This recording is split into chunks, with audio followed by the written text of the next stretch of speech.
Bueno, pues se me oye bien, ¿verdad? Mis primeras palabras tienen que ser forzosamente de felicitaciones al profesor Rafael Yassín. Me parece una iniciativa extraordinaria que se le haya ocurrido organizar un ciclo, un seminario en homenaje al profesor Rafael Barba. Los temas son absolutamente de interés, puesto que son temas que se desenvuelven dentro de las líneas de la investigación del Instituto Bartolomé de las Casas, pero sobre todo también me parece que ha sido muy buena idea que este ciclo tenga lugar en esta sede de la Universidad Carlos III, en el campus de Colmenarejo. En primer lugar, porque es el lugar en el que el homenajeado, el profesor Rafael Barba, desarrolló la mayor parte de su actividad académica durante los últimos años.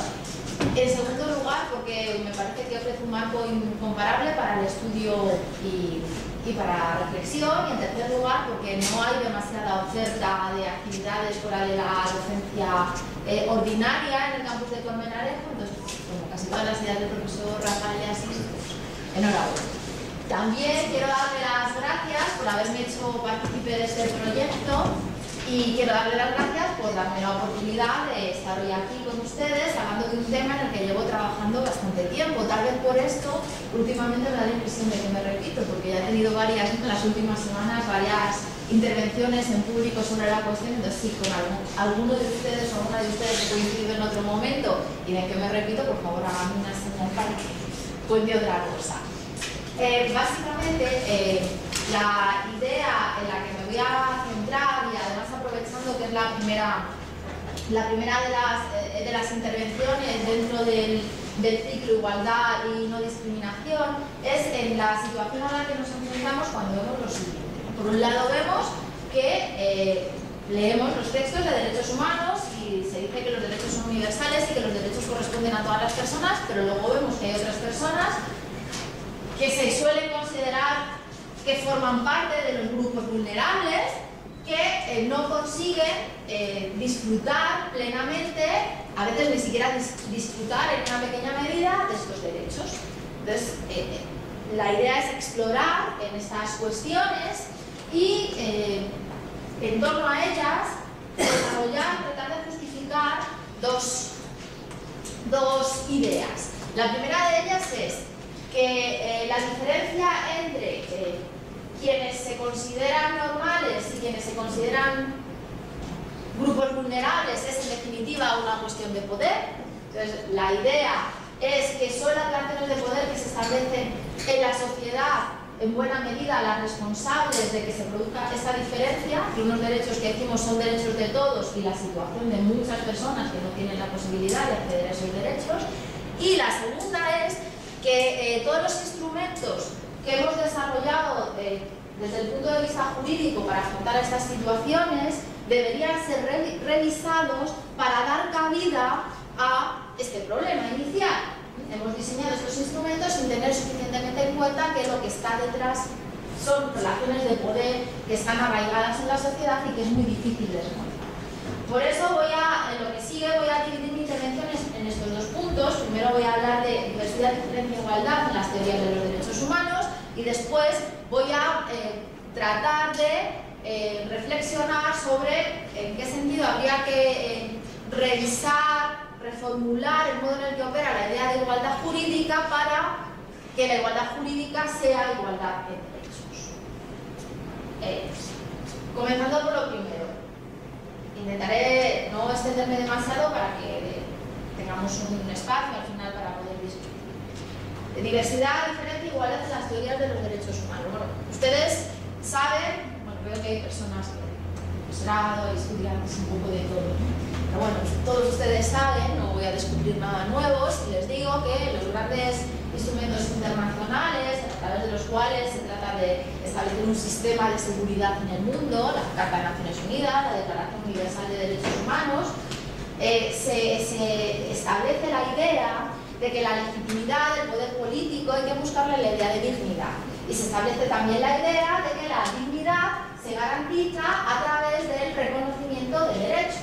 Los derechos humanos son, de este modo, reconocidos a nivel universal.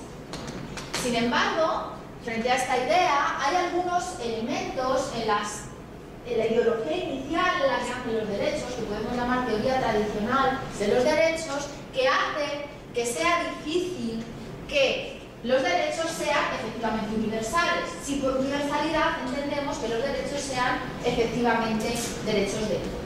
Y podemos tomar un ejemplo. El texto emblemático en el occidente continental, en la historia de los derechos humanos, es la Declaración de Derechos del Hombre y del Ciudadano.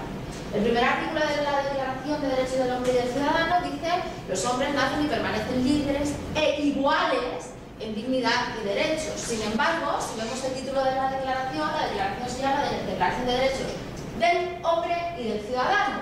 Por un lado estamos diciendo los hombres son iguales, y por otro lado se está aprobando un texto que se llama Derechos del Hombre y del Ciudadano.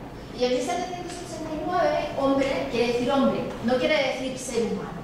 Y quiere decir hombre porque en 1791 se presentó un texto a la Asamblea General que se llamaba Declaración de los Derechos de la Mujer y de la Ciudadana, y fue rechazado. Podríamos discutir sobre esto si quieren al final. Hombre en 1789 quería decir hombre, no es la especie. ¿Esto qué significa? Esto significa que de entrada esos derechos que se dice que son de todos solamente se atribuyen a los hombres. La mitad de la humanidad se considera diferente, los hombres, y luego los diferentes son las mujeres, y por tanto no reciben la titularidad de los derechos. Pero es que además la declaración se llama Derechos del Hombre y del Ciudadano. No todos los hombres tienen todos los derechos. Los que tienen todos los derechos son los ciudadanos. Y para ser ciudadano, además de hombre, había que estar inscrito en el censo. Y para estar inscrito en el censo, había que demostrar la nacionalidad y había que demostrar que se disponía de un determinado nivel de renta. ¿Quiénes son ciudadanos? Los hombres, blancos, propietarios, no los trabajadores, no los no blancos. Claro, resulta difícil entender cómo en un texto que está proclamando la igualdad se establece esta diferencia desde la misma atribución de la titularidad de los derechos. Y esto se entiende muy bien si somos capaces de comprender cuáles son los presupuestos que subyacen a estas teorías tradicionales que en buena medida seguimos manejando en la actualidad y que tienen que ver con qué es lo que consideramos normal y, por tanto, en relación con qué nos estamos comprometiendo a ofrecer un tratamiento igualitario y qué es lo que consideramos diferente. ¿Cuáles son estos presupuestos? Pues básicamente las teorías, la teoría tradicional de los derechos se construye sobre la idea del individualismo. La idea es que los derechos tratan de salvaguardar la dignidad de los seres humanos entendidos como individuos. Pero el individualismo implica también otros presupuestos. El primero de ellos es que los derechos se atribuyen al agente moral. El individuo es un agente moral y el agente moral es el que es capaz de elegir y de responsabilizarse de la opción realizada.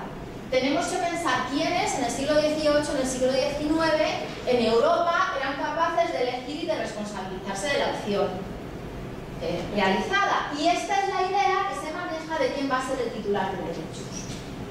En segundo lugar, para que las teorías sean universalizables, se dice que también tienen que ser imparciales.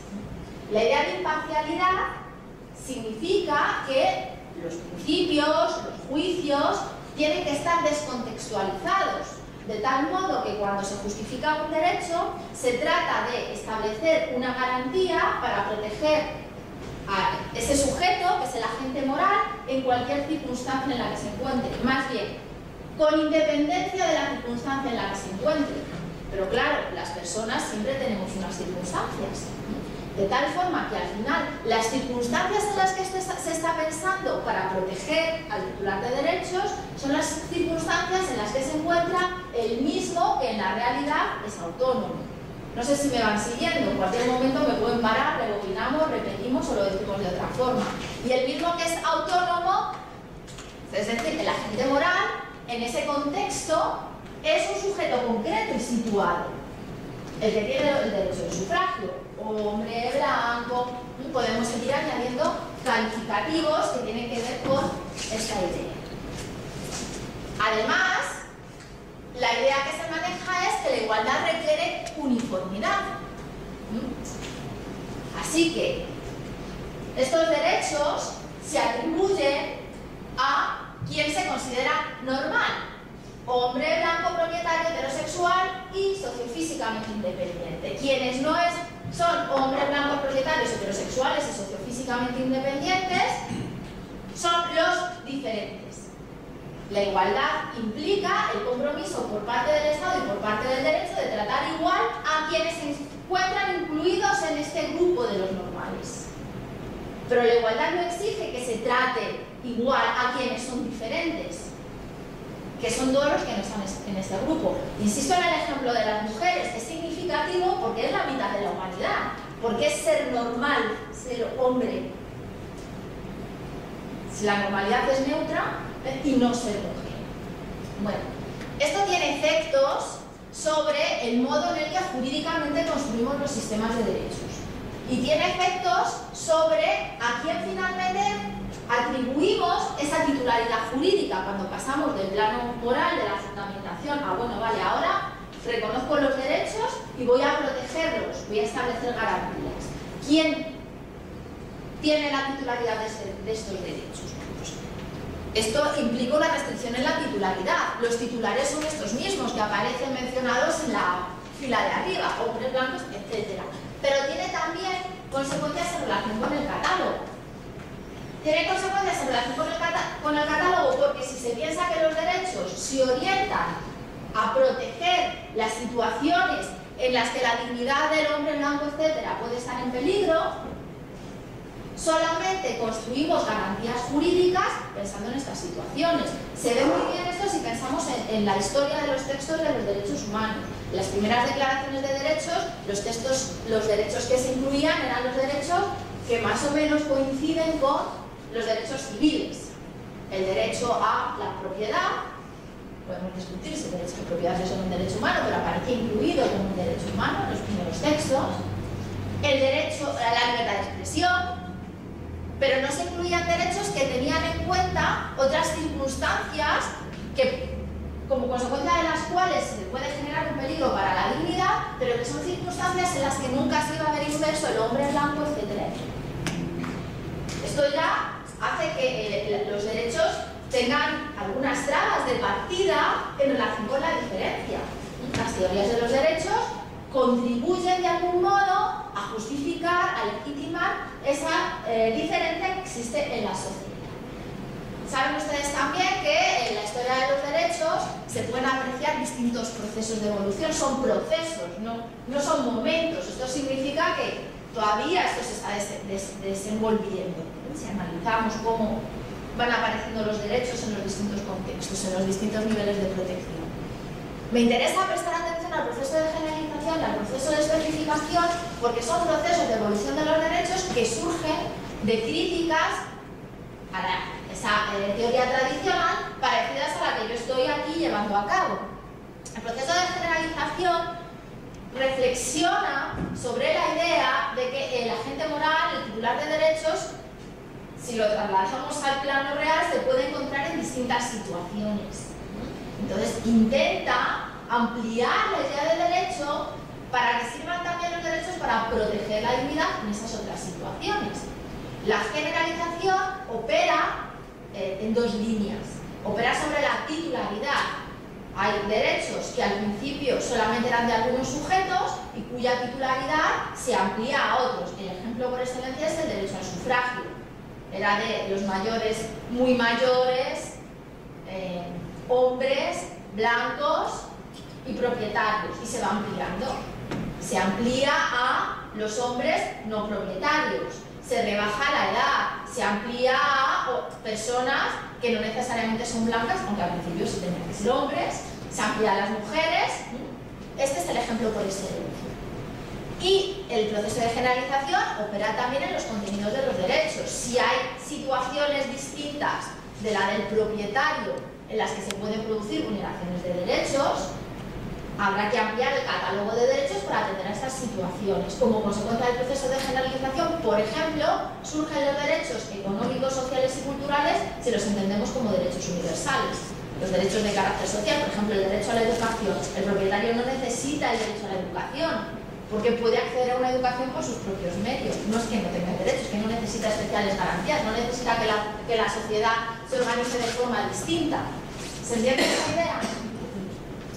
El proceso de especialización opera en un sentido distinto. El de la generalización supone abrir la mente, es decir, que hay otras personas que también pueden ser normales, que necesitan derechos. El proceso de especialización fundamentalmente se fija en la idea de que hay personas que se encuentran en situaciones especiales, que tienen necesidades especiales y que a lo mejor eso también es relevante desde el punto de vista de la dignidad.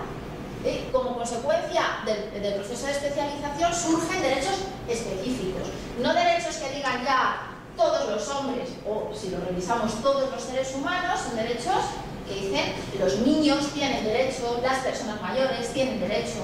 ¿Se entiende esta idea? La cuestión es que el proceso de especificación trabaja, también es verdad que en distintos momentos históricos, a lo mejor, en distintas líneas, con dos tipos de situaciones especiales. Hay algunas diferencias, hay algunas personas que no podemos considerar normales, aunque nos enseñemos, o al menos que no podemos considerar normales en relación con algunos aspectos, y por eso necesitan derechos específicos. Hay algunas personas que tienen diferencias que hay que cuidar, sanar, superar, y a estas se les otorgan derechos pensando en la idea de protección. Una buena parte de los derechos de las mujeres se construyen pensando en esta idea. Derechos de los niños, a los niños hay que protegerlos. Derechos de las personas mayores, derechos de las personas con discapacidad, según como entendamos los derechos tradicionalmente se han entendido en este sentido, ¿no? Personas con discapacidad vamos a protegerlas, vamos a cuidarlas. Y opera también en otra línea, que es reconociendo algo o desde la toma de conciencia de algo que las teorías tradicionales de los derechos no tienen en cuenta, y es que las personas no nacemos aisladas. Como los champiñones, tampoco los champiñones nacen aisladas. Las personas no nacemos solitas, ¿eh? Las personas solemos formar parte de grupos.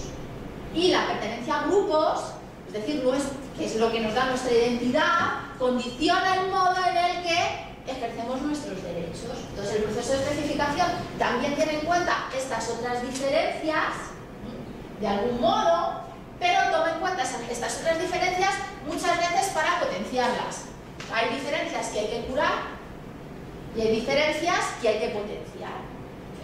Tiene que ver con el reconocimiento de derechos lingüísticos, que también es otra forma de tener en cuenta la diferencia importante. Bueno, ¿qué ocurre? Si nos fijamos en el punto de vista de cómo se trata la norma frente a lo diferente, pues que la generalización sin especificación produce homogeneidad. Si yo hago normas que son exactamente iguales, y luego lo vamos a ver cuando hablemos de igualdad, para todas las personas, sin tener en cuenta que las personas están en circunstancias distintas, de tal forma que el impacto de la norma puede ser distinto en unas personas que en otras, entonces no estoy permitiendo que las personas ejerzan igualmente los derechos. Si hago las normas pensando únicamente en los que considero normales, esto es una falsa neutralidad y sobre todo oculta el hecho de que se está tratando de una forma peor a quienes no son considerados en la definición de la norma. Pero es que la especificación, sin tener en cuenta que al final todas las personas, aunque seamos diferentes, formamos parte de esa idea de humanidad, lo que produce es segregación. Si yo hago derechos específicos, por ejemplo, si yo hago escuelas especiales para los niños con discapacidad, lo que estoy haciendo es separar a los niños con discapacidad de la sociedad. Están los normales y los especiales. Si yo articulo los mecanismos de derechos de las mujeres siempre y solo desde la idea de derechos específicos, al final están que son los hombres y las mujeres que lleguen a comportarse como hombres, y luego los especiales, que son las mujeres. Piensen en cualquier otro ejemplo.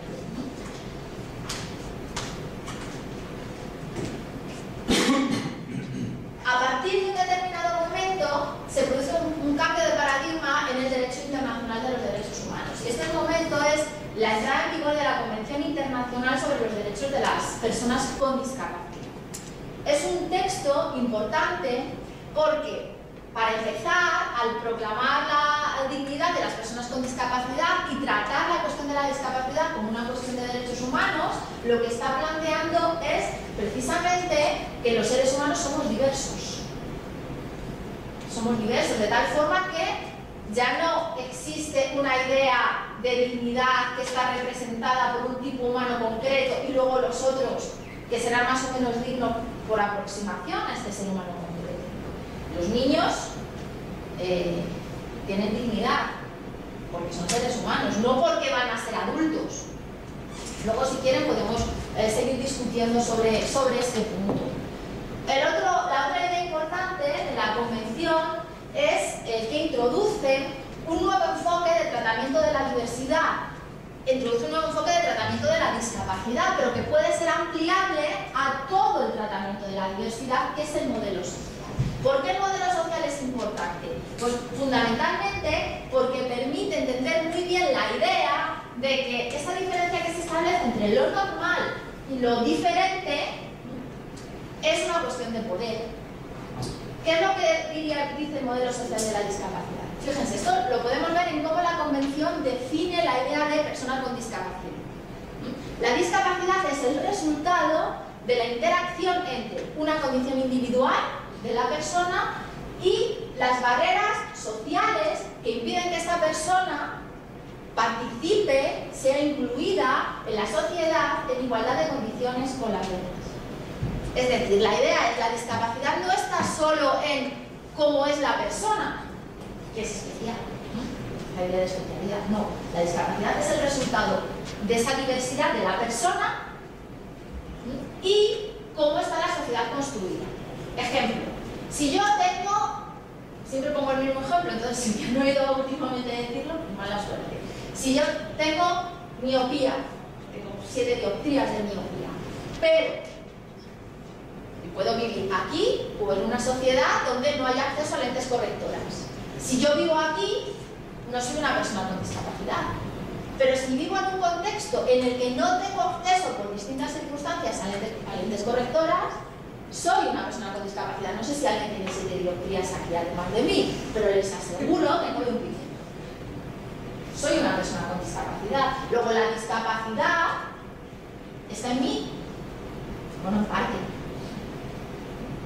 parte, pero es el resultado de mi diversidad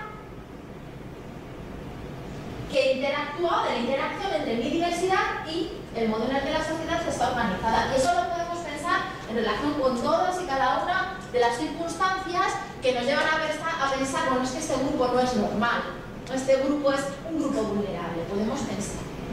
Siempre se dice, bueno, las mujeres es que conducen mal. No sé si las mujeres conducen distinto que los hombres, podemos discutir.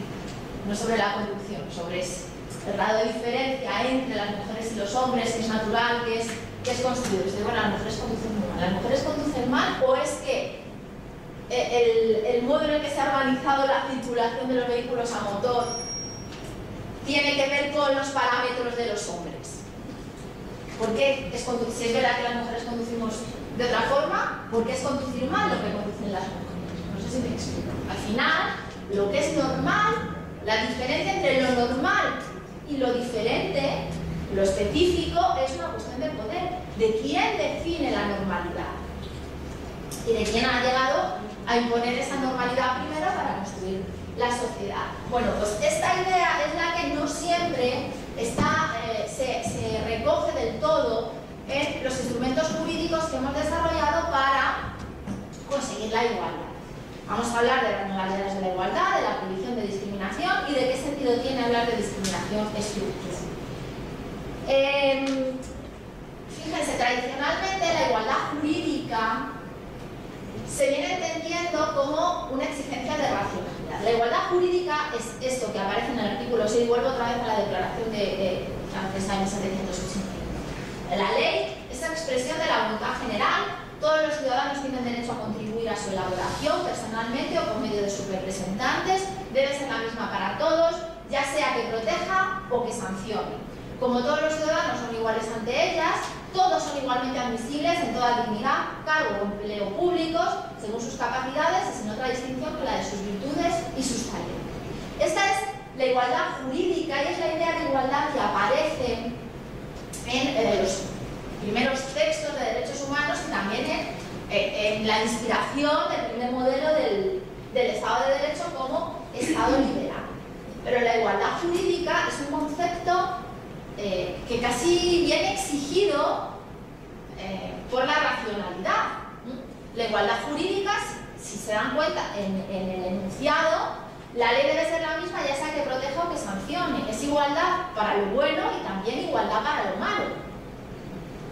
Es un concepto más bien neutral. Casi trátame diferentes y con eso me vas a tratar mejor. Bueno, luego vamos a matizar un poco esto luego cuando veamos cuáles son las modalidades. Cuando el discurso, la defensa de la igualdad, que en la Declaración Francesa aparecía, por ejemplo, en igualdad jurídica, que aparece en el artículo 6, ese que hemos leído, se cruza con la idea de dignidad, entonces se produce un concepto de igualdad un poco distinto. No es lo mismo el concepto de igualdad del artículo 6 que el concepto de igualdad que se maneja en el artículo que yo citaba antes, los hombres nacen y permanecen libres e iguales. ¿Por qué? Pues porque la dignidad implica materializar esa idea tradicional y liberal de la igualdad jurídica. Fíjense, al final la igualdad nos obliga a hacer un juicio de relevancia. La igualdad es un concepto plural, implica poner en relación distintos elementos, no es semejanza. Por eso no hay una tensión entre igualdad y diferencia. La diferencia es un concepto descriptivo. Somos diferentes, él y yo somos diferentes en muchos sentidos. Podemos ser semejantes en otros. La igualdad es un concepto normativo. Normativo. Plural es un concepto relacional e implica una comparación. Y lo fundamental cuando se realiza un juicio de igualdad es el juicio de relevancia. Él y yo somos iguales en determinados aspectos y distintos en otros. ¿Cuáles son los aspectos relevantes que tenemos que considerar para determinar si el derecho nos tiene que tratar igual o nos tiene que tratar de forma diferente? Esta es la idea. Bueno, pues si yo cruzo el discurso de la igualdad jurídica en su versión liberal, en este modelo tradicional, con la idea de dignidad, entonces yo me pregunto, ¿la igualdad entre quiénes tiene que predicarse? Pues la igualdad ha de ser entre todos los seres humanos. ¿Con respecto a qué? Pues con respecto al modo en el que las instituciones salvaguardan nuestra dignidad. Es decir, la igualdad tiene que ser igualdad en relación con los derechos. Y esto ya me lleva a trascender ese concepto formal del artículo 6. Si la igualdad jurídica, al menos si estoy hablando de derechos, se entiende como igualdad en derechos, el artículo 6 es insuficiente. ¿Qué modalidades de igualdad nos encontramos? Es decir, cuando, ¿saben que el artículo 14 de la Constitución, por ejemplo, dice los españoles son iguales ante la ley? Es gracioso que el artículo de la igualdad ya se enuncien estos términos a mi juicio, a juicio del Comité para la Eliminación de todas las formas de discriminación racial, sea discriminatorio, pero bueno. ¿Qué es lo que plantea el artículo 14? Para empezar, esta idea de igualdad plantea la generalidad. La generalidad que en su momento tuvo un papel importante porque es cuando se utiliza la generalidad de las leyes en el discurso ilustrado y también en los movimientos revolucionarios liberales, de lo que se trata es de eliminar los privilegios. Vamos a ver, las leyes sean iguales para todos, también es aparecía en el artículo 6 que hemos visto antes. Pero la generalidad supone la indiferencia jurídica de las diferencias. La generalidad es esta exigencia de racionalidad. Si abusamos de la generalidad, entonces corremos el peligro que yo veía en el proceso de generalización, de no tener en cuenta cuáles son las diferencias. Se puede poner con un ejemplo, que lo pensaba utilizar luego en clase y ya hay una persona que estará luego que me va a volver a escuchar este ejemplo, pero bueno, es el que se me ocurre más. Bueno, voy a utilizarlo. Vamos a ver. Ustedes, todo el toda la reforma de las tasas. Ya ha habido que primero ponemos tasas, luego quitamos tasas, algunos no son españoles, yo lo cuento. En España no había tasas judiciales para acceder a la justicia para las personas físicas, no había tasas judiciales. Hubo una reforma que impuso a las personas físicas pagar si querían acceder a la tutela judicial efectiva. Hay algunas excepciones, pero esto es lo que ocurre en términos generales. Por ejemplo, a los trabajadores. Si querían recurrir un despido en una versión bastante previa de lo que finalmente terminó siendo el texto, porque se aprobó y hubo una reforma, porque el defensor del pueblo intervino, los trabajadores tenían que pagar tasas. Vamos a ver qué ocurre si hay que pagar tasas para acceder a la justicia y tiene que pagar tasas tanto el trabajador como la empresa. Imaginemos una situación de despido, ¿vale? Si me despide y soy el trabajador y no tengo dinero, no voy a recurrir. Bueno, la ley que trata igual a todos impacta de forma distinta porque no tiene suficientemente en cuenta cuáles son las diferencias. Ojo con la generalidad. Voy a seguir con el ejemplo, pero vamos a dejarlo. La igualdad ante la ley es también igualdad del procedimiento. Y la igualdad ante la ley implica también igualdad de trato formal. Se diferencia entre igualdad formal e igualdad material. Yo no termino muy bien de ver la diferencia entre igualdad formal y material, igual ustedes me pueden ayudar, pero bueno. ¿Qué implica la igualdad de trato? La igualdad de trato opera como equiparación, y la equiparación implica la homologación jurídica de diferencias. Fíjense lo importante que es el juicio de relevancia que yo les decía. La igualdad de trato exige tratar igual lo que es igual. Esto lo dice también el Tribunal Constitucional Español y otras cosas que me gustan menos. La igualdad de trato exige tratar igual lo que es igual. Pero las personas no somos nunca iguales, somos diferentes. Entonces, antes de decidir si nos tratan igual o si nos tratan diferentes, hay que decidir qué aspectos son relevantes, que es lo que yo planteaba antes. ¿Qué aspectos son relevantes para decidir si tratamos estas dos situaciones igual o si las tratamos diferentes? ¿Ser hombre y mujer es relevante a los efectos de reconocer el derecho de voto? Lo importante está en el juicio de relevancia, ¿se dan cuenta? La igualdad de trato opera también como diferenciación, que implica diferenciar jurídicamente lo que es diferente. Y de nuevo, el juicio de relevancia es importante. ¿Es relevante que uno tenga 18 o 16 años para decidir en el ámbito sanitario? Si digo es relevante, entonces la igualdad me obliga a tratar esas situaciones de una forma diferente. No me da mucho tiempo a desarrollar el ejemplo. Se suele decir, bueno, esto es la igualdad formal. Y la igualdad formal lo que implica es que el Estado y el derecho no pueden tratar de forma diferente lo que es igual. Se refiere solamente al ámbito de operatividad del derecho. ¿Vale? Pero frente a la igualdad formal empiezan a incorporarse en los textos que reconocen los derechos humanos otro concepto de igualdad que obedece a otra inspiración ideológica, que es el concepto de igualdad material, igualdad sustancial. A veces se habla de igualdad real, que implica la idea de que no basta con que el Estado trate a todos por igual, también tiene que intervenir para remover los obstáculos, suena esto de la Constitución española, remover los obstáculos que impiden, que dificultan que la libertad sea real, que la libertad y la igualdad sean reales y efectivas. Así que bueno, es que la igualdad material supone establecer límites a la igualdad formal. Bueno, probablemente no siempre, pero sí que es verdad que con esta idea de igualdad sustancial lo que se aporta es la legitimidad del Estado para intervenir en la sociedad para que sea igual lo que debería ser igual y no lo es.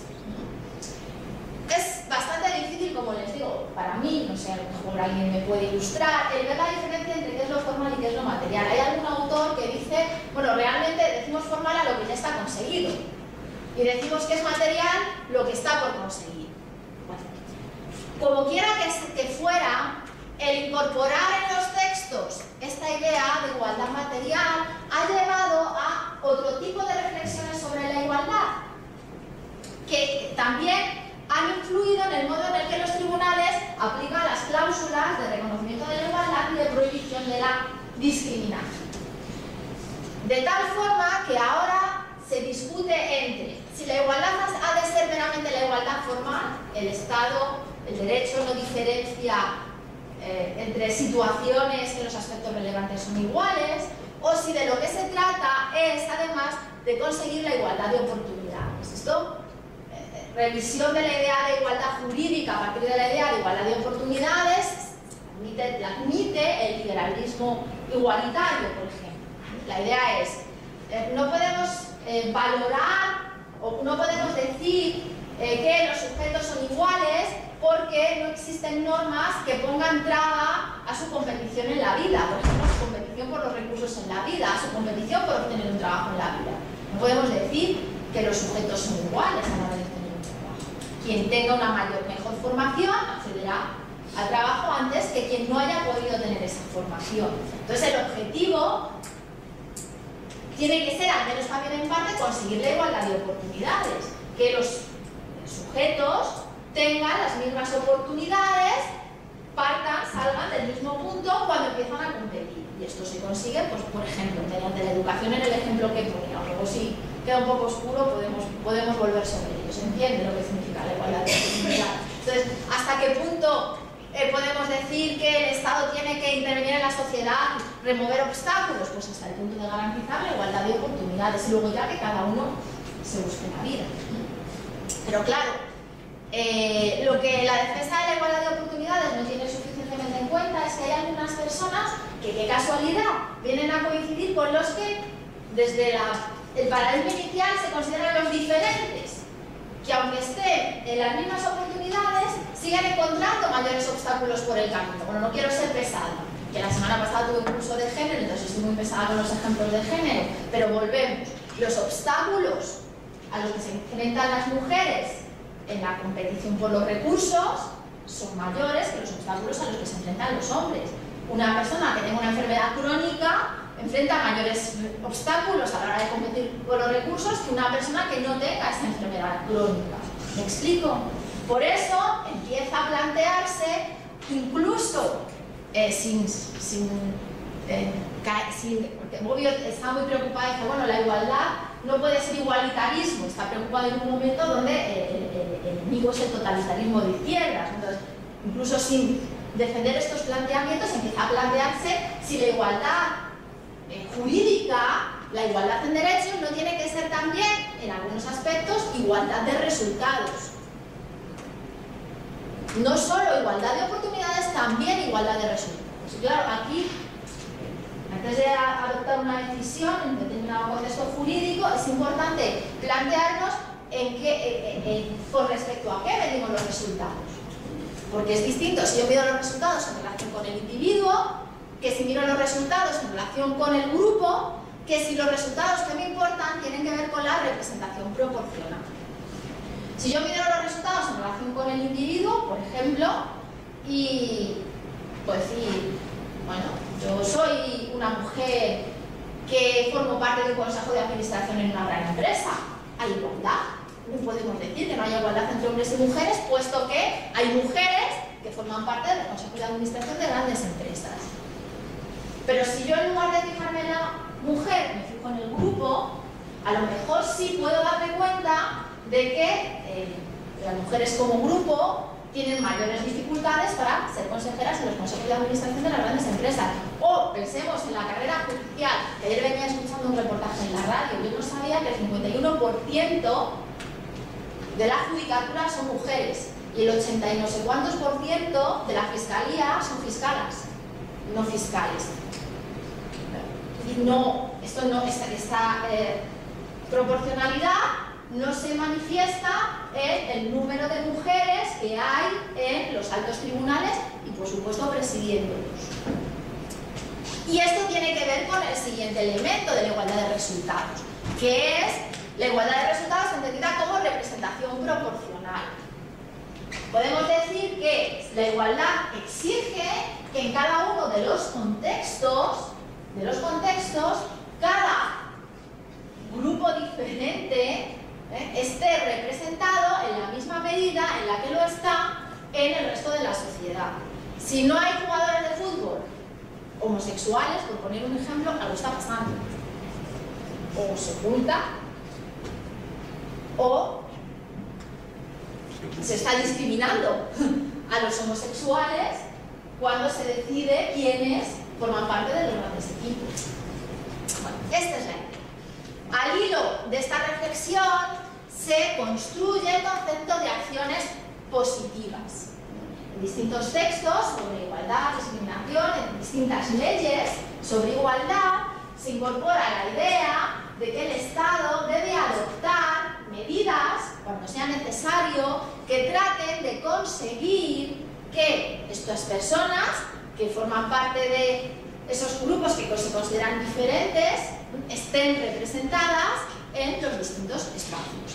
Por ejemplo, que en un lugar como en los Estados Unidos, en las universidades, no haya solo personas blancas, y tengan las cuotas raciales. Hay distintos sistemas de cuotas de género, cuotas por discapacidad, en los distintos niveles. Claro, yo les ponía ahí un enlace, bueno, no, yo les cuento un poco el documento al que aparece el enlace. Las acciones positivas están bien, podemos discutirlo porque esto hay quien lo llama discriminación inversa. Normalmente cuando alguien habla de las acciones positivas como discriminación inversa es porque no le gusta mucho, porque consideran que supone una quiebra del principio de igualdad. Esa tensión existe, pero bueno, lo podemos ver después, ¿eh? Pero yo sí creo que el problema de las acciones positivas es que el impacto es limitado, solo opera allí donde se ha definido. No podemos establecer acciones positivas, por ejemplo, cuotas en el acceso a la universidad, y que haya cuotas raciales, y que haya cuotas de género, y que haya cuotas de personas, pues es un poco difícil de gestionar esto mediante acciones positivas. Pero sobre todo porque las acciones positivas no resuelven los problemas de discriminación estructural. Y lo que yo les ponía ahí es una encuesta que hizo en 2014, si no recuerdo mal, ADECO. ADECO es una compañía de recursos humanos, que tiene, dentro de la política de responsabilidad, pues tiene atención a, o se preocupa por los colectivos que tienen especiales dificultades para el acceso al empleo. Y si lo vemos, aparte de que hablan de mayores de 45, como personas mayores, si lo vemos, los colectivos que tienen especiales dificultades para el acceso al empleo son los mismos que eran diferentes, es decir, los que no eran hombres tampoco.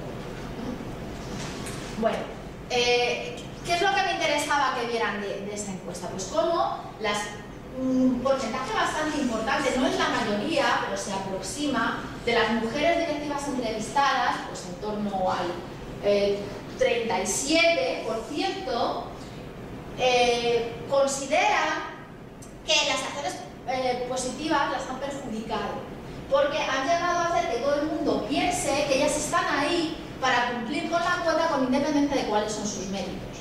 ¿El problema es la acción positiva? No, el problema es que todavía en la sociedad somos reacios a pensar que una mujer puede llegar a ser directiva en las mismas condiciones que los hombres. Pero también el problema está en que a veces no tenemos claro qué es lo que buscamos mediante las acciones positivas. ¿Qué es lo que buscamos? Cuando yo establezco una acción positiva, lo que persigo es compensar las desventajas que una persona haya podido tener. Imaginémonos que vamos a establecer un sistema de cuota de mujeres en la acreditación a las cátedras o en las cátedras directamente. A ver si algún día. Bueno. Digo, pues algún día llego a ser catedrática, aunque sea por la cuota. Imaginemos esto. ¿Qué es lo que vamos a medir? ¿Compensar las desventajas? Pues si es eso, tendrían que medir ante cada candidato o cada candidata qué desventajas ha tenido a lo largo de su historia personal, de tal forma que solamente se podrán beneficiar de las cuotas aquellos que hayan tenido desventajas, pero no quien no las haya tenido. Parece que las cuotas no funcionan así. Se establece un sistema de cuotas y si tú formas parte de ese grupo favorecido por la cuota, digamos, a veces se construyen de forma que al final terminan perjudicando, porque es un problema de gestión, entonces te vas a beneficiar. Si no te preguntan, a ver, ¿qué desventajas has tenido? ¿Qué barreras has enfrentado por el hecho de ser mujer? Esto no te lo preguntan. Otro de los argumentos que se dan es que hay que garantizar la diversidad. De lo que se trata es, por ejemplo, de que en los consejos de administración de las empresas se escuche una voz femenina. Pero es tipo lo de mujeres, podríamos pensar en el tema racial. Digo que tengo vengo de la otra clase, entonces tengo los ejemplos ya en la cabeza. Pero entonces, ¿qué ocurre si yo no soy muy femenina? ¿Qué ocurre si yo soy un poco, en España utilizamos una expresión un poco marimacho? Entonces yo no me puedo beneficiar de la cuota, porque yo voy a decidir igual que deciden los hombres, que pongan a otra más femenina que yo, ¿no? Es un poco complicado de justificar la ley. ¿Cómo creo yo que sí estoy a favor de las acciones positivas? ¿Qué se justifican las acciones positivas? Pues las acciones positivas se justifican en la pervivencia de estructuras opresivas de dominación, de estructuras opresivas y de dominación. Mientras haya opresión y dominación frente a estas personas en relación con las cuales se decide que se implemente una acción positiva, la acción positiva está justificada. ¿Cómo se justifican las cuotas raciales? Por el racismo. ¿Cómo se justifican las cuotas de género? Por el sexismo. Y así podemos seguir poniendo ejemplos. Bueno, esta es mi opinión y luego si quieren podemos discutir. Entonces, las acciones positivas, ¿qué son? ¿Igualdad de oportunidades o igualdad de resultados? Yo creo que las acciones positivas son igualdad de oportunidades entre los grupos. Igualdad de oportunidades entre los grupos, no son igualdad de resultados. No se trata de conseguir que todos seamos iguales en todos los aspectos, sino que todas las personas, con independencia de cuáles sean nuestras condiciones, con independencia de cuál sea nuestra identidad, tengamos la posibilidad de alcanzar esos resultados. Al final es igualdad de oportunidades. La exigencia de igualdad se completa en los textos con la prohibición de discriminación. El concepto de discriminación en el derecho, en el sistema universal de protección de los derechos también se ha modificado, del mismo modo que se ha modificado el paradigma de tratamiento de la igualdad frente a la diferencia. Y esto es lo que se entiende del sistema universal por discriminación. El texto está tomado de la Observación General 18 del Comité de Derechos Humanos y este concepto está construido sobre la base de dos tratados fundamentalmente: la Convención Internacional para la Eliminación de todas las formas de discriminación racial y la Convención Internacional para la Eliminación de todas las formas de discriminación contra la mujer. Discriminación es toda exclusión, restricción o preferencia que se basa en determinados motivos como la raza, el color, el sexo, el idioma, la religión, la opinión política o de otra índole, el origen nacional o social, la posición económica, el nacimiento, cualquier otra condición social que tenga por objeto o resultado anular o menoscabar el reconocimiento, goce o ejercicio en condiciones de igualdad de los derechos humanos y libertades fundamentales de todas las personas. Cualquier restricción que tenga por objeto anular o menoscabar los derechos de esas personas por razón de su raza. Fíjense que tal y como opera inicialmente el concepto de discriminación, en las primeras normas que establecen igualdad y no discriminación, la discriminación termina siendo la prohibición de un tratamiento diferenciado entre grupos, entre individuos del mismo grupo. La discriminación es una discriminación intragrupal, digamos. Yo te discrimino a ti si no te dejo entrar a una discoteca porque llevas unas zapatillas que no me gustan, cuando todo el mundo entra. Pero no te discrimino si te digo, por ejemplo, que no puedes votar porque tienes una discapacidad, porque formas parte de otro grupo. ¿Me explico? Entonces, poco a poco se va incorporando mediante distintas técnicas de razonamiento en distintas jurisprudencias la idea de que la discriminación es un fenómeno también intergrupal, que también puedo discriminar cuando trato de forma distinta a personas de distinto grupo. Y esto tiene que ver con el surgimiento del derecho antidiscriminatorio. Después vamos a hablar, pero antes, en esta misma observación general del comité se establece que la discriminación puede ser directa o indirecta. Yo discrimino, para que vean que no está tan claro lo de la diferencia entre la igualdad formal y la igualdad material. Yo discrimino cuando directamente digo, no sé, las personas de gafas no pueden entrar. Estoy discriminando. Pero también discrimino, o las mujeres no pueden ser bomberas. También discrimino cuando digo, para formar parte del cuerpo de bomberos hay que medir 1,85. Porque muy difícilmente las mujeres miden 1,85. Entonces, una discriminación directa es una política, una norma que directamente excluye a las personas que forman parte de esos colectivos definidos por la raza, sexo, de la prohibición de discriminación. Y la discriminación indirecta es la discriminación que no se plantea, cuando la exclusión no se plantea directamente, pero como consecuencia de esa norma, de esa medida, el resultado es que estas personas quedan excluidas. Puede ser intencional o no, pero con independencia de que se busque, si el resultado es la exclusión, entonces hay un comportamiento discriminatorio, puede ser por acción o por omisión. Yo también discrimino cuando no establezco las condiciones que hagan posible que esas personas accedan a los servicios. Discrimino cuando digo no puede haber profesores ni profesoras de la Universidad Carlos III con discapacidad física. Pero discrimino cuando omito, y esto ya tiene que ver con otro, o sea, es un derecho, la accesibilidad, pero bueno, de otra forma, o sea, mucho más concreto. Pero discrimino también cuando no tengo en cuenta que tengo que hacer los edificios accesibles para que pueda acceder todo el mundo. Y puede ser simple o múltiple. A veces, si tienes en cuenta los factores, hay un solo factor, pero a veces los factores se cruzan. Pues mujer, negra, de una etnia minoritaria, de una lengua minoritaria, de una religión minoritaria. En relación con este problema que yo les planteaba al principio, como si decimos que todos somos iguales, al final hay personas que lo hagan como lo hagan, no consiguen disfrutar de la misma manera de los derechos. Como respuesta a esto surge el derecho antidiscriminatorio. El derecho antidiscriminatorio es una disciplina, se presenta como una disciplina jurídica que pretende ser transversal a las distintas ramas de conocimiento y que reflexiona sobre las posibilidades que tenemos desde el derecho para enfrentar estos problemas de discriminación.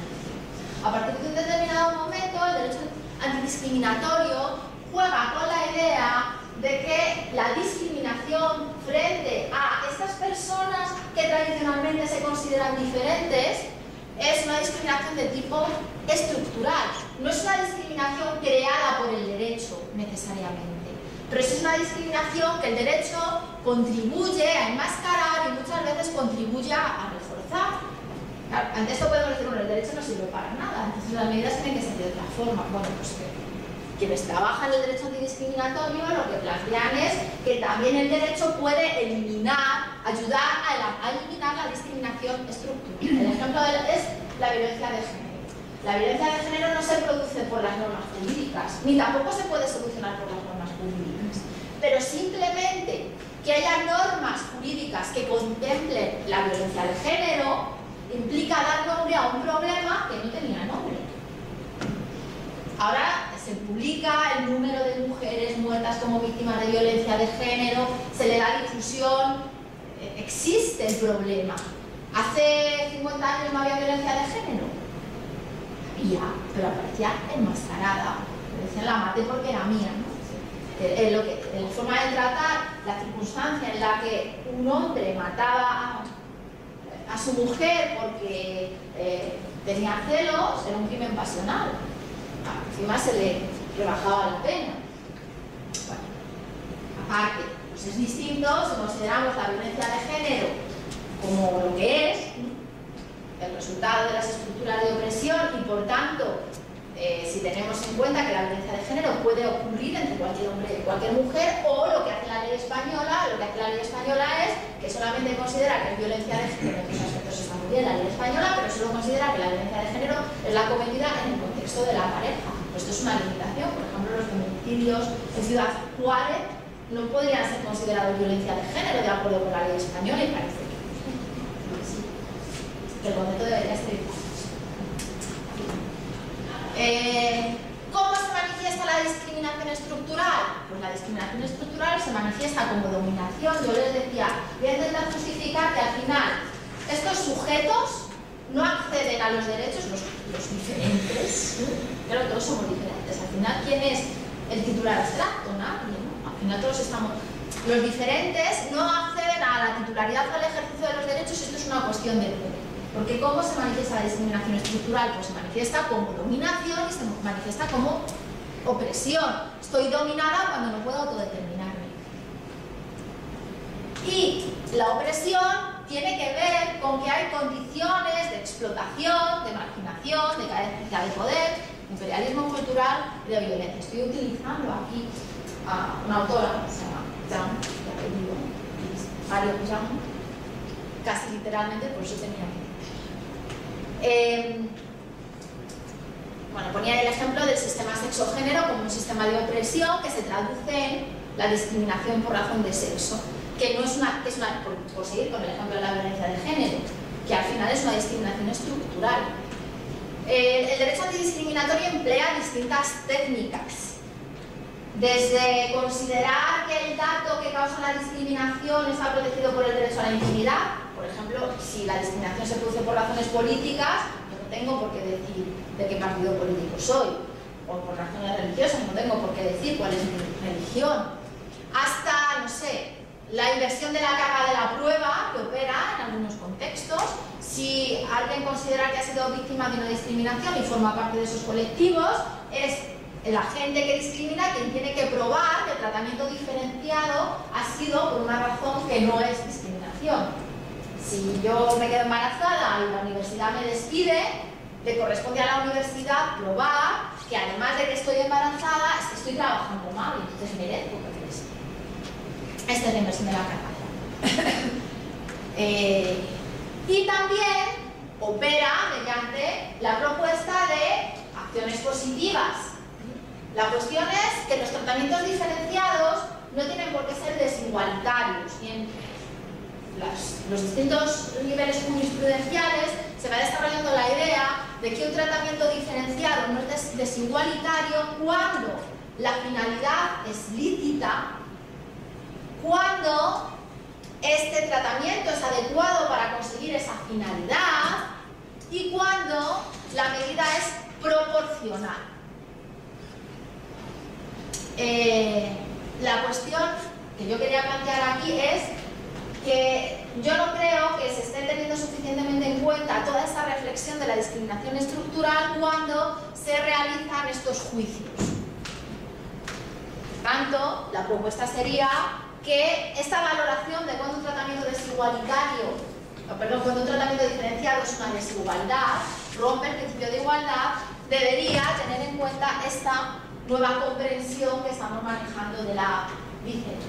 Podría citar algún ejemplo, pero yo creo que con esto terminaríamos, porque si no es que voy a consumir todo el tiempo y no vamos a poder decir. Muchas gracias.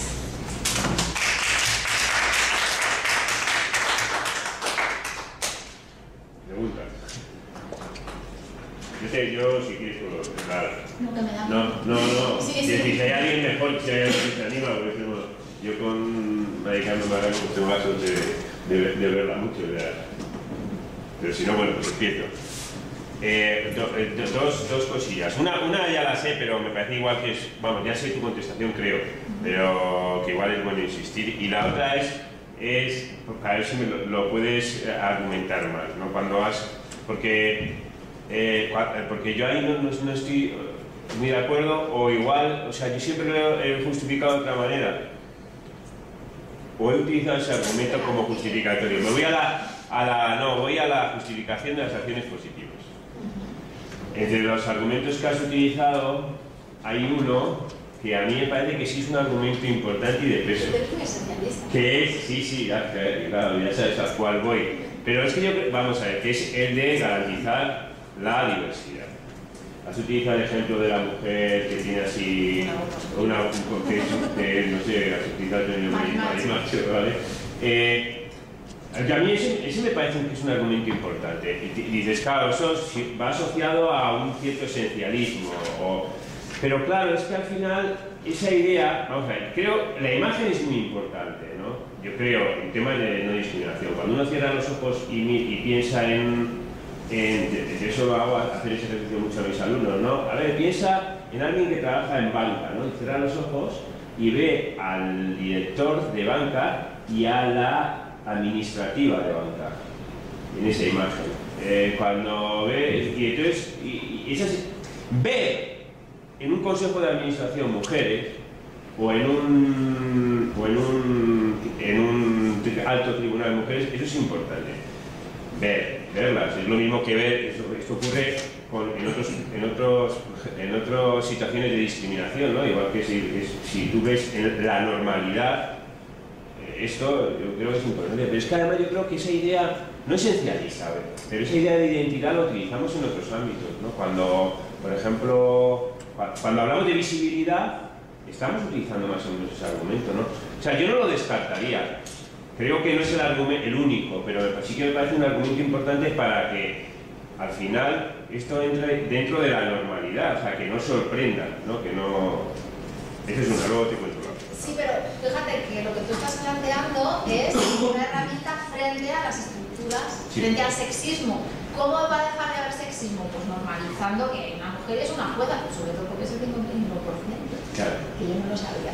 O sea, que estaría dentro de tu claro, del otro argumento. Lo que me parece más difícilmente encuadrable, aunque también puede ser si tú mantienes una posición más esencialista, porque claro, es que no es la mía, es mantener que porque eres un... Esto no es lo que me invento yo, esto es Stephen Carter en este trabajo sobre la reflexión de un hijo de las acciones afirmativas, y Stephen Carter es un americano afrodescendiente que hace la reflexión y dice, es que yo, si buscan en mí lo que se supone que tienen que esperar de un negro, yo no me identifico con esos parámetros o con esa cultura, entonces yo tendría que renunciar a las acciones positivas. No. Esto es a lo que me referí. Sí, y probablemente, claro, no es el único argumento, pero yo decía, bueno, no lo descartemos tan rápido, y entre otras cosas también porque incluso, o sea, el sufrir discriminación, eso también crea identidad, Te lima la identidad. Sí, entonces el hacer que personas que sufren, aunque no piensen que forman parte del colectivo, pero que tal, eso ya sé, es contra la estructura, ¿no? Claro. Vale. Y luego la otra cosa es, porque yo creo que tú lo que has justificado, yo estaría muy de acuerdo, solamente, que se puede hablar de desigualdad por indiferenciación. Sí, por el Tribunal Constitucional. Y claro, nuestro Tribunal Constitucional dice que no. Porque yo estoy impresionada. Claro. Pues yo eso era poco también, igual también eso era importante saberlo, ¿no? Nuestro Tribunal Constitucional dice que no. Es verdad que dice no desde el artículo 14 y dice igual desde el 9.2, pero claro, entonces lo saca del discurso de los derechos, dice puede haber obligaciones. ¿Tú eso? Yo estoy de acuerdo que sí, una forma de discriminar es indiferenciando lo que es diferente. Y en el caso en el que se plantea es en el caso de la nena. Es una mujer que está casada por el rito gitano, que tiene no sé cuántos hijos, el marido muere y pide una pensión de viudedad y no se la dan, entonces se plantea un recurso de amparo ante el Tribunal Constitucional, pero es verdad que el fundamento que se busca ahí es el fundamento de la discriminación étnica, que igual está cuando se plantea esto, y entonces el Tribunal Constitucional dice no, pero si tú te puedes casar, no te has casado porque no has querido, el principio de igualdad no te obliga a tratar de forma diferente lo que es diferente, que esto es un poco contradictorio con lo que ha dicho antes el Tribunal Constitucional. Entonces no hay una desigualdad por diferenciación. Sí, y además conectarlo solamente, o sea, en ese caso decir que estamos solo en el 9 y no en el 14, sin haber donaciones positivas, conectarla no solamente con el 9, sino con el 14 también es totalmente contradictorio. Sí. Gracias. Javier, empezando por esto último, yo creo que yo siempre he pensado que el Tribunal Constitucional, cuando mantiene esta tesis, se está cortando las alas a la hora de poder explicar el principio de progresividad fiscal. Es decir, porque si no se puede hablar de igualdad como diferenciación, ¿cómo podemos explicar el principio de progresividad fiscal? Lo que plantea es admisible la igualdad como diferenciación, lo que no hay es una obligación de diferenciar. Ya, pero el principio de progresividad fiscal es un principio obligatorio, está en la Constitución. sí, pero claro, lo que hace es sacarlo del discurso de los derechos. O sea, lo plantea como una posible obligación de los Estados. Sí. Los Estados sí pueden hacer políticas que tendientes a esto, pero no existe un derecho. Lo que hace de legal que exista el derecho subjetivo a la desigualdad. Ese es su... Es decir, que no es contrario a la igualdad que haya... Bueno, en este caso puede ser contrario a otro tipo de normas. No es contrario a la igualdad que se diferencie cuando es diferente, pero tampoco es requerido por la igualdad. Claro, pero excluir de acuerdo, pero excluir el principio de progresividad fiscal del discurso sobre la igualdad o cortar cualquier tipo de lazo argumentativo con la igualdad me parece que es un fuego de artificio muy no se entiende. Yo no entiendo. No tengo que volver a leer porque lo he leído bastante rápido, me tengo que leer despacito, pero no lo entiendo. Esa era una observación que no he sentido en el último minuto. No, pero dos cosas. Una, quizás una pregunta y luego una reflexión, muy breves las dos. Tú has comenzado diciendo, haciendo una alusión al tema de las relaciones de poder. Es decir, las relaciones de poder son las responsables de la diferencia. Yo diría más. Las relaciones del poder son las responsables del derecho y son las responsables de las soluciones, buenas o malas, jurídicas. Y la pregunta que te plantearía, no sé si tiene respuesta, es: cuando nos planteamos el tema de las relaciones del poder en el marco del discurso de la igualdad y la diferencia, ¿hay alguna dimensión específica o singular que diferencie este discurso del discurso más general o más amplio en relación derecho-poder? Lo que ocurre es que tradicionalmente el discurso en relación derecho-poder se plantea la relación entre el poder público y el derecho. Y cuando yo digo que la discriminación se produce como consecuencia de las relaciones de poder, no estoy haciendo referencia solo al poder público, al contrario, fundamentalmente me estoy fijando en las relaciones de poder que se establecen en el contexto de la sociedad, que hace, por ejemplo, que los hijos estén sometidos a los padres. Los padres ejercemos el poder sobre los hijos. Y es un poder que tiene que ser controlado y que tiene que ser limitado para que los mismos padres no vulneremos los derechos humanos de los hijos. A esto es a lo que me estoy refiriendo más bien.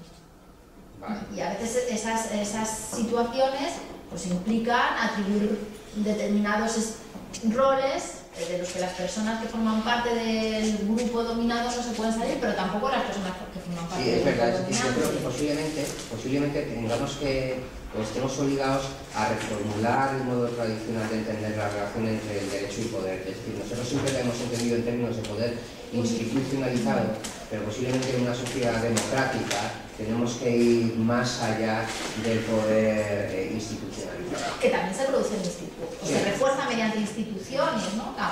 La patria potestad refuerza esa relación de poder.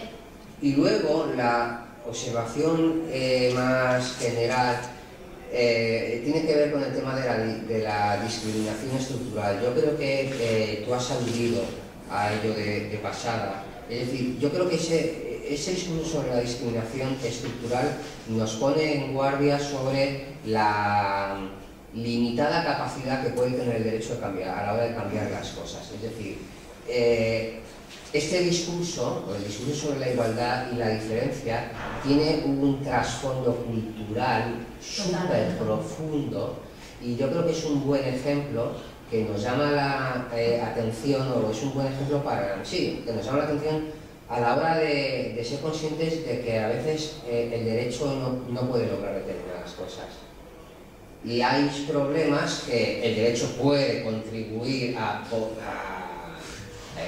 visibilizar, violencia de género, pero hay problemas que si no se comienzan afrontando en la escuela, luego el Parlamento no va a poder hacer nada. La escuela, los medios de comunicación, pues seguimos con el ejemplo de las mujeres.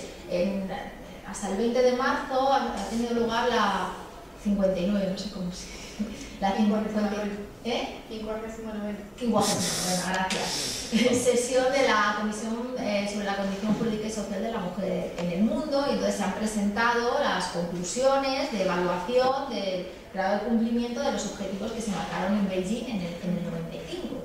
Entonces se dice, bueno, más o menos se ha ido avanzando en todos, pero hay uno en el que no se ha avanzado nada, que es en la imagen de la mujer en los medios de comunicación. Entonces, no solamente la educación, si no se tiene la complicidad de los medios de comunicación, no podemos, porque son todopoderosos, no podemos luchar contra la discriminación estructural. Pues creo que es una buena llamada de atención sobre la posible soberbia que en muchas ocasiones podemos tener los juristas cuando pensamos que con las normas podemos conseguir cualquier cosa, o podemos conseguir todo aquello que pretendemos. Pero ojo, que el derecho no es neutral.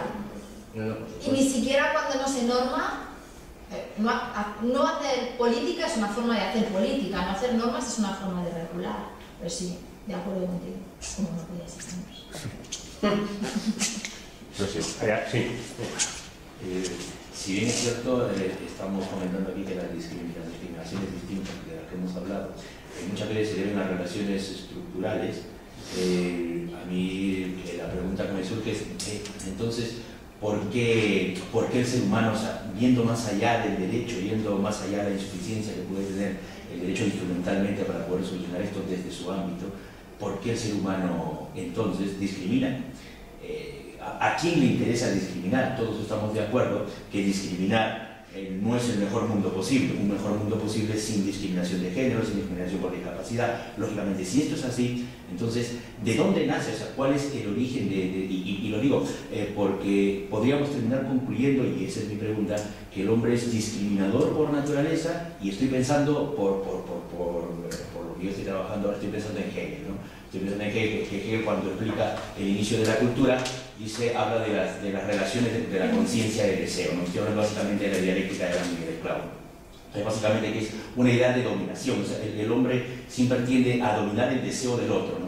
El que domina el deseo del otro es el amo y el que se subyuga es el esclavo, ¿no? Al final de cuentas, no está ahí el germen de esta estructura real en la que el hombre quiere competir y ha encontrado esa forma de superponerse al otro a través de la discriminación. Pues mira, yo no... es que yo creo que es que cuando se maneja el concepto de discriminación estructural y se habla de opresión, hay un grupo oprimido y un grupo opresor. Porque quiero, porque no, pero hay un grupo oprimido y hay un grupo opresor. De tal forma que si se plantean estos términos de la discriminación, siempre que hay alguien, un grupo estructuralmente discriminados, porque hay un grupo que estructuralmente se beneficia de esa discriminación. ¿Quién se desbeneficia de la discriminación estructural frente a las minorías raciales? Por ejemplo, en los Estados Unidos, tiempos ¿a quién le beneficiaba que hubiera negros estructuralmente oprimidos? A los blancos. ¿A quién beneficia la discriminación por razones religiosas? A las confesiones mayoritarias que han logrado imponerse. Entonces, siempre, si se plantean estos términos, siempre que identificas un grupo oprimido, identificas un grupo opresor. Entonces, sí es por interés. Pero ¿cuándo este grupo se convierte en oprimido? O sea, ¿el grupo nace oprimido? O sea, ¿qué es lo que lo hace oprimido? Pues cuando hay un grupo más fuerte que empieza a sacar ventaja en mantener a este grupo dominado y oprimido. Esto es lo que le hace oprimido, una imposición de fuerza.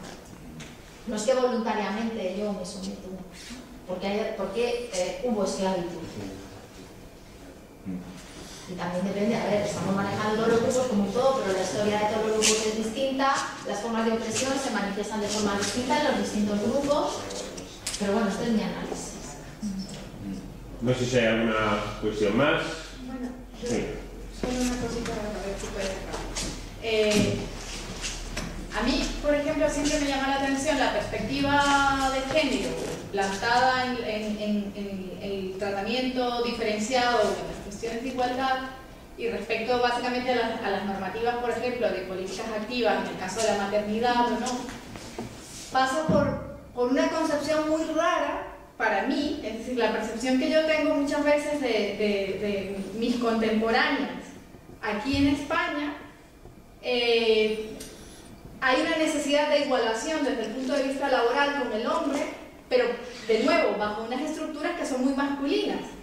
Entonces, en la respuesta a la maternidad, por ejemplo, ahora se aplaude mucho el tema de que las políticas de primera línea, las mujeres políticas de primera línea, ejerzan su política estando embarazadas de X semanas, ¿no? Y entonces eso se aplaude como una cosa de esta sí, al final lo que estás diciendo, esta sí es macha, es decir, esta va como un hombre. Y en mi caso, me preocupa que la perspectiva de género lo que esté haciendo es más bien pretender que la mujer se comporte como un hombre que no sufre un embarazo, no sufre en el sentido de que no pasa la situación de estar en un embarazo, y entonces se aplaude una cosa que a mí personalmente no me parece tan plausible. Un embarazo es una situación exquisitamente femenina, donde la mujer tiene que tener tiempo también para disfrutar de su embarazo, y eso debería estar valorado. No el hecho de que esa mujer esté haciendo como cualquier sujeto, trabajando 20 horas sin parar pese a estar embarazada. Pero es que no está cuidando bien de su embarazo. Y esto debería ser preocupante. Entonces, por eso digo, en la cuestión de igualar las posiciones de mujer y hombre en altos cargos, se está pasando más que a una igualación, bueno, sí, a una igualación, pero una homogeneización que es peligrosa, porque al fin y al cabo de lo que se trata, cuando queremos que haya una mujer en los comités, sea marimacho o no, es que esta tiene una constitución diferente y que tiene una vivencia diferente y un aporte diferente necesariamente. Pero no solo tiene una constitución diferente, sin ser esencialistas, que sí, con esto discuto con Rafa, nos van a discutir también contigo, sin ser esencialistas, con independencia de que lo seas por naturaleza o que sea el rol que se te ha asignado, las mujeres socialmente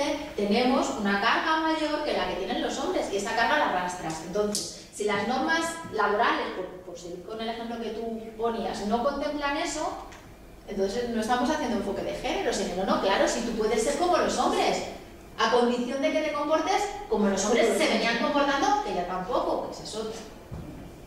Tampoco los hombres se comportan así. Sí, yo lo que veo, lo veo por ejemplo en el permiso paternal, que si las mujeres se lo traspasan al hombre. Es verdad que incluso es bonita la imagen del hombre cuidando del bebé pequeño, pero hay una relación natural, simbiótica, míralo como quieras, pero por ejemplo con la lactancia materna, donde yo puedo traspasar ese permiso, pero que eso no signifique que yo no tenga el tiempo para darle teta al niño. O sea, claro, estoy de acuerdo, porque esto es una cosa que solo puedo hacer yo como madre. Lamentablemente la naturaleza biológica nos ha hecho... Estoy de acuerdo en parte, pero el problema es que las primeras medidas de conciliación, que eran medidas en las que se pensaba que solamente las mujeres tenían que conciliar, lo que hacían era mantener a las mujeres en esa situación de tener que ocuparse de su casa y de su trabajo. Y esto tiene efectos muy perversos. Para empezar, tiene efectos en la posibilidad, no sé, de tener una pensión. Si tú has estado interrumpiendo tu actividad laboral intermitentemente para ocuparte de tu casa, pues esto no, en el sistema, en el modo de computar tu derecho a una pensión va a tener reflejo. Entonces, yo en el caso del permiso de paternidad me parece una buena idea, pero o sea, me parece una mala idea que los hombres no tengan permiso de paternidad, pero en general en el análisis estoy de acuerdo. Una medida que no contemple las situaciones diferentes en las que se encuentran las personas, sean esenciales, da igual, porque eso no lo podemos saber. ¿Por qué a las niñas les gusta el rosa? Pues yo qué sé, porque les gusta el rosa a las niñas, ¿no? No lo sé.